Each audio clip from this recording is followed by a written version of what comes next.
Hello everyone, welcome to my channel అండి. ఈరోజు recipe కాకరకాయ కారం. చేదు లేకుండా ఎంతో టేస్టీగా వేడి రైస్లో చాలా సింపుల్గా ఎలా చేసుకోవాలో ఈ మినీ బ్లాగ్లో చూసేద్దాం. ప్యాన్ పెట్టుకుని వితౌట్ ఆయిల్ ధనియాలు, నువ్వులు, జీలకర్ర వేసుకుని కొద్దిగా గోల్డెన్ కలర్ వచ్చేంత వరకు ఫ్రై చేసుకోవాలి. ఫ్రై చేసుకుని పక్కన పెట్టుకుని కారానికి సరిపడా ఎండుమిర్చిని కూడా వేసుకుని దోరగా ఫ్రై చేసుకోవాలి. కొద్దిగా వెల్లుల్లిపాయలు, ఉప్పు వేసుకుని ఇవన్నీ మనం ఒక పౌడర్లా ప్రిపేర్ చేసుకుని పక్కన పెట్టుకోవాలి. వెల్లుల్లిపాయ చాలా ఇంపార్టెంట్ అండి, దాన్ని కూడా యాడ్ చేసుకుని పౌడర్ చేసుకోవాలి.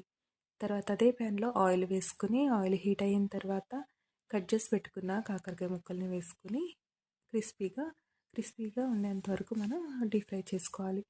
తర్వాత మనం రెడీ చేసి పెట్టుకున్న ఈ పౌడర్ని ఇందులో వేసుకుని ఒక 5 మినిట్స్ లో ఫ్లేమ్లోనే ఫ్రై చేసుకుంటే ఎంతో టేస్టీగా ఉండే కాకరకాయ కారం అయితే రెడీ అయిపోయింది.